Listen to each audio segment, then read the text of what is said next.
Welcome, Dr. James Beckett, Sports Card Insight. Today's episode is with Phil Pierce, Oklahoma City collector, comes down to Dallas every once in a while. Saw him at the Dallas show, as well as he came to Rich's latest Dot show. Thanks, sponsors: Topps, Panini, Upper Deck, Heritage Auctions, Huggins & Scott Auctions, Mike Stadium Sports Cards, Burbank Sports Cards, COMC.com, and Beckett Media, Beckett Grading, Beckett Authentication. So Phil accumulated some questions. And when I saw him, I said, let's just do an episode. I didn't do it in person. It's just easier to do it on Zoom. And we went a little bit longer, so there'll be a second part to this, but completely different questions. Phil's a new friend. Thanks, Phil, for your questions, and hope listeners enjoy our back and forth.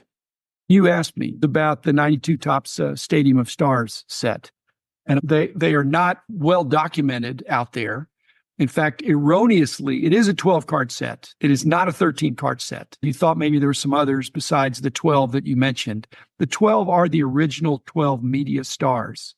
The 13th card, they think, is me, and it's not. I'm in a different set that came out at almost exactly that same time. I say almost exactly because the true Stadium of Stars were media stars, the athletes and media celebrities, Nick Charles and Leroy Neiman. I don't know that he's a media star, but the media painting. But those were all done before the show, and they were posterized. There was a poster of them as well. So those were 12 cards that came out as a poster and as individual cards. They were hard to get. I'm not in that set. I'm in the set of hobby media stars, which was probably 30, some smaller number. Rich is in that. Grant Sandground's in that. Frank Barning was in it. People from SCD, people from Tough Stuff, all of the media people were in that. And we had to go to a separate room to be photographed. And the cards were delivered to us later, after the 92 National in Atlanta. So we went somewhere. They had some jerseys you could put on if you wanted to, or you could just wear your street clothes. And you filled out your form for what you wanted on the back of your card, and they gave you a box of 500 cards in the mail. A couple weeks later. They misspelled your city, correct? Apparently, they misspelled my birth. But he's paying a lot of attention to that. But Van Wert, Ohio is where I was born. So Rich is in the set. If they'd have come out at the Atlanta National, we could have done a lot of trading amongst ourselves because there were a small group of people that had them. And I should have done that, but I didn't get them till a few weeks later. And by the next national, when everybody gets together, it's old news. But I still have some. I think Rich still has some. It's certainly my Topps rookie card. And like we're saying, it's not pack pulled. So maybe not pack pulled. And what's great, it's funny that you brought that up because Rich posted today on Facebook as well as Twitter about his, and somebody sent one into JSA. It may have been him. JSA or no, PSA DNA. There we go. And it came back as do not slab. So we're assuming not authentic, but I signed it. So it's funny. So I'm actually open to get one from Rich of his. The true story of that is it was Beckett Authentication, and I sent it in. I had Rich's card that he autographed to me. I sent it in, and they said they could not authenticate it because they did not have an exemplar. And I said, guys, he worked for the company for 20 years. He lives 5 minutes away. And I'm the submitter. My name's on the slab. So it is slab now because I apparently convinced them that it was legit. PSA, can't speak for them, but those are nice cards. And Rich, absolutely hobby celebrity, deserves to have his signature in the big book of exemplars for baseball. That's amazing, too, because that explains totally why I bought a set on eBay. Then you were missing, I thought. Exactly right. No, I was not missing. No, that's an error. And there is a guy that's trying to get all of the hobby media, and I don't know that he's got them all. And I don't even have the list. Rich, we may have had a list at one time, but I don't have it anymore. Rich told me at his show that at one time he had a full sheet, uncut sheet. Somebody did. And I don't know if Keith Overman, I believe, owns it now. Owns it? Keith Overman. Oh, Keith Overman. That would make sense. Keith Overman, very tight with Topps in all through the years. So that would make sense. And he's probably in the set. Yeah, maybe. That's a good point. Okay, next one. You were asking me about if you send cards in to get graded to PSA or really any of them, and if somebody's written on the card, then that's like an MK, or for BGS, it'd be a surface downgrade. They'll slab it. They'll downgrade it. But if you have an autograph on there, that's okay, as long as it's authentic. And if it's not an authentic autograph, I don't think they'll even slab it. Even though it was a scribble and not a signature, they would slab it with an MK. But if it's ostensibly a signature, they would say, oh, can't do it. because we don't want to implicitly validate something that they might think the autograph is good. But if you just put a scribble on the front, if it looked like a signature, they wouldn't slab it. And BGS have tried to convince them, can't you put on there not authentic autograph or something like that? But they just say it'd be too confusing. Somebody would think that if it's slab, that means it must be real. It's an authentic card. It's not an authentic autograph. Yeah. Is that what you're getting at? Because, like I said, Yeah, more or less. It's wild that you can have a PSA 10 card with writing on it, and then the auto could be a 10 also. But I don't know why it bugs me, but it does for some reason. well, no, I don't know that it's still a 10 card if it has writing on it. it'd be a 10 MK for marked up. But if it was an autograph, the scary part is if it's an autograph, it could be a 10-10. Yeah, that's the part that bugs me in my brain for some reason. I just want BGS to do a 10-0. I want them to say the autograph grade is 0 because it's not an authentic autograph. But Right. Apparently, Phil, I'm clearly not the boss anymore. They didn't like that because I'd like to see more cards slabbed and putting information on the flip that tells people what's there. But if it's fine print or small print, people gloss over that. So I take the Right. not going to lose sleep over. Okay, yet another question about what's the sweet spot for COMC? Do you have an account on COMC? I do have an account. I've had an account for a while, but then I lost it, so I created another one. And 2-3 Dallas shows, I dropped some off. I'm probably sitting at 500 cards, just trying to toe in the water just to see what it does. I'm starting to figure out you need to go, I may be wrong, 3 to 10, 12, $15 cards, somewhere in that range.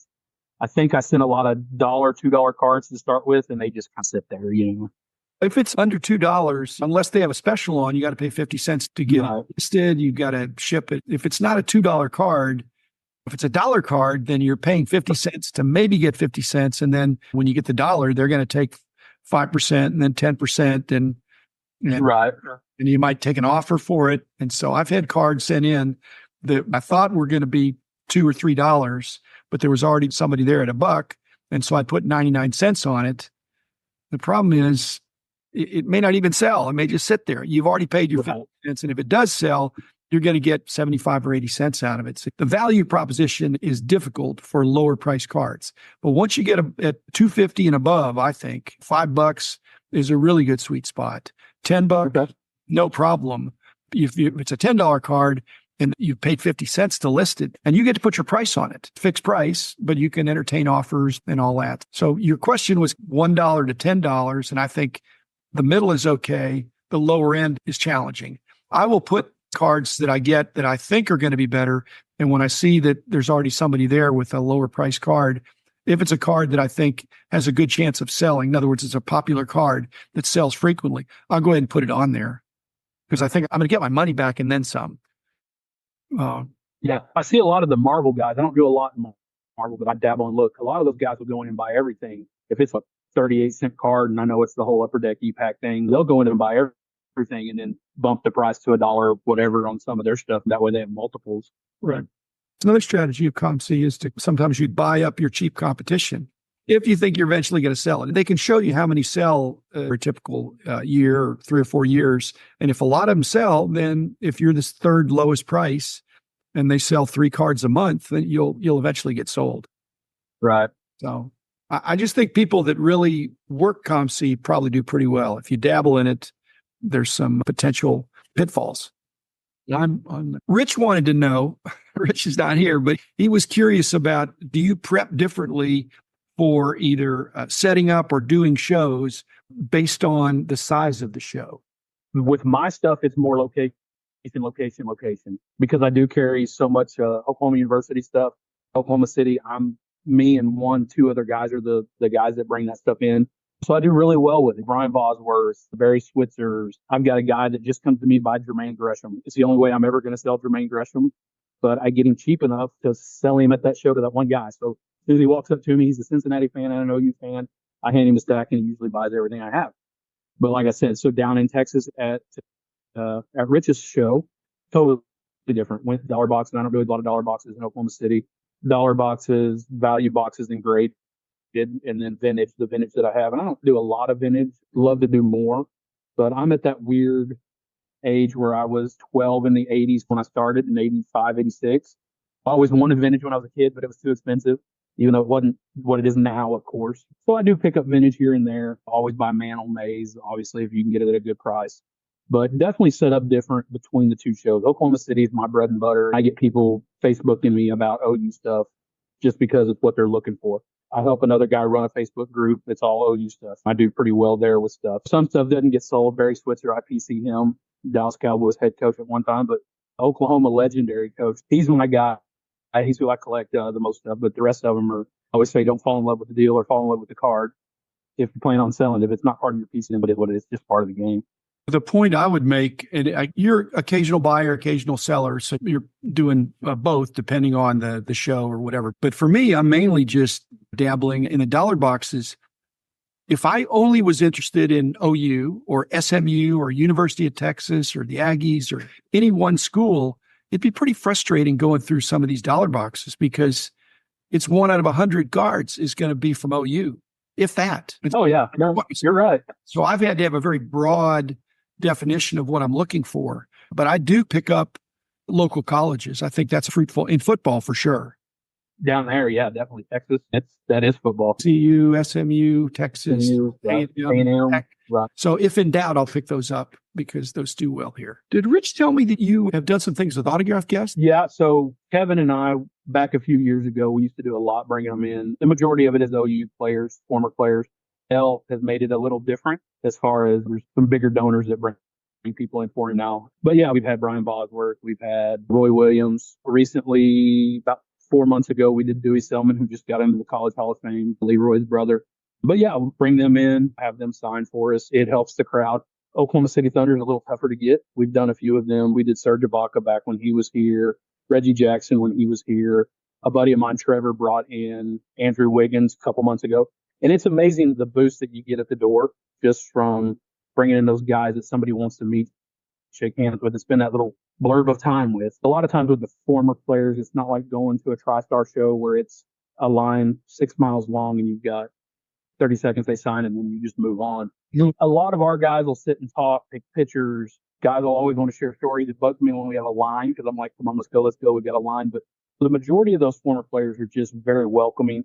I've made just some great, even friends out of it. Dante Jones, that plays for the Bears, he and I talk about 2-3 times a week. And it's just from him coming in and doing autograph shows. Ricky Dixon played at OU. He just recently passed away of ALS during COVID. Just hurt my heart a lot because he and I had become friends, just him talking about family. And I think him realizing his end was near with the ALS, talked about his kids constantly, and we really grew that relationship. So it's really the fun part for me is bringing those guys, talking to them. But I think a lot of people, you get that idolizing them or, oh my God, this guy's, so big time or was so great at OU. And they were. But at the end of the day, the majority of them are just people. You just come in and talk to them, really welcoming. I used to get starstruck by them, and now it's more of a relationship. And one relationship built to another relationship, which builds to me getting somebody else to come in and sign, which, hey, let me get you this guy's number. He'd love to come do. It's a neat little thing on the side that I love doing. But it doesn't happen, Phil, unless you establish a trustworthy reputation among the players. That you're, oh, yeah, no doubt about it. You're trying to be helpful to them, to give them opportunities and to protect them. Because that, like I said, it's not a newsflash that they're people as well. Yeah. But they've got families and they've got challenges, but they happen to be really good at a sport. But even that is for a time. And then they age out or retire, but then they can join the signing circuit. And your job is to make it fun for them, I guess. Some of the shows can't be that lucrative for the second tier players that are not Hall of Famers. It's probably a nice Saturday afternoon thing, but right. It's not like they're breaking the bank in Oklahoma City coming to sign for a couple hours by any means. But like I said, it's fun for them. I think it's fun for the fans. It's fun actually for me. I love it. For a long while, that was my passion. I couldn't wait to get the next guy in to sign autographs. Who am I going to get this week? Who am I going to get this month? The man in the house of cards.